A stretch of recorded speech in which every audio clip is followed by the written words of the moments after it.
Kayo po ba mga bossing ko ay isa sa mga negosyante or kaya po ay mananaya? At nais po mga bossing ko na magwagi na limpak-limpak na salapi at magkaroon kayo lagi ng malaking benta. Or kaya po kung kayo po ay may trabaho, kayo po ay makaisipan ng iba pang sa sideline na magiging dahilan kung bakit madadagdagan pa ang inyong kita at hindi kayo lagi namumblema tungkol sa usapin ng pera. Ako po ay may share po sa inyo po mga bossing, mainam na dalhin nyo po ito kahit saan kayo magtungo. Or kaya po pag kayo tutulog na, ilagay nyo po ito sa ilalim ng inyo pong unan. Ito po ang kapangyarihan mga bossing ko ng ating asin at ganoon din ang dahon ng laurel. Dito po tayo nagsimula mga bossing at ito po ay napaka-generous na magbigay ng tulong. Dati-dati ang hinihingi ko lamang po ay kokonti pero labis-labis naman po ang pinagkaloob. Kaya ako po ay minumungkahi ko po sa inyo po mga bossing ko basta't kayo po ay may positibong pananaw sa buhay. Kayo po ay alam nyo na hindi laging ganyan ang takbo ng inyong pamumuhay tapos kayo po ay napakasipag na tao, madiskarte. Hindi kayo nakakalimot magdasal, sabayan nyo rin po ng ganito. Ewan ko lamang po mga bossing ko kung kayo po ay mamublema pa tungkol sa usapin ng pera. Iaadya ka naman ito kung saan lagi kayo suswertihin. Proven po ito na napakaswerte. Ganito lamang po inyo pong gagawin, kumuha po kayo ng asin.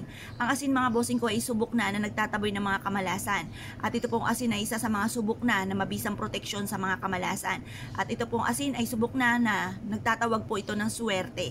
Ito po ay swerte sa pangkalahatan, swerte sa pera, swerte sa kabuhayan, swerte sa buhay pag-ibig, swerte po ito sa buong pamilya para malayo ka rin sa anumang kapahamakan at hindi ka magkaroon ng karamdam at magkaroon ka ng mahabang buhay.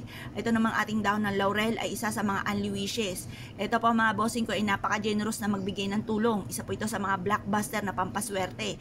Ngayon po mga bossing, pagsabay niyo po itong dalawang ito po ay makakatulong upang sa ganon, makamit lahat ang mga pangarap sa buhay. Proven po ito mga bossing. Ngayon po, mag-wish ka na po ng mula sa inyong pong puso. Halimbawa, magkaroon ako ng sarili ko negosyo na dito na ako yayaman. Direct to the point ang pag-wish, walang gamit na sana. At pagkatapos sabihin niyo po kung kayo may karamdaman, gagaling na ako sa aking karamdaman at magkakaroon ako ng napakahabang buhay. Maliligtas ako saan man ako tutungo at makakamit ko lahat ang mga pangarap ko sa aking pong buhay. At magkakaayos sa aking buong pamilya kung may pag-aaway sa inyong pamilya. Magkakaayos ang buong pamilya, magiging masaya ang lahat. Pagkatapos po nito mga bossing ko, ibilad nyo ito sa sinag ng araw hanggang alas 8 ng umaga. Makalipas ang alas 8 ng umaga, kunin nyo po ito, ilagay sa inyo pong bag or ilagay sa inyo pong bulsa, bitbitin kahit saan kayo magtungo.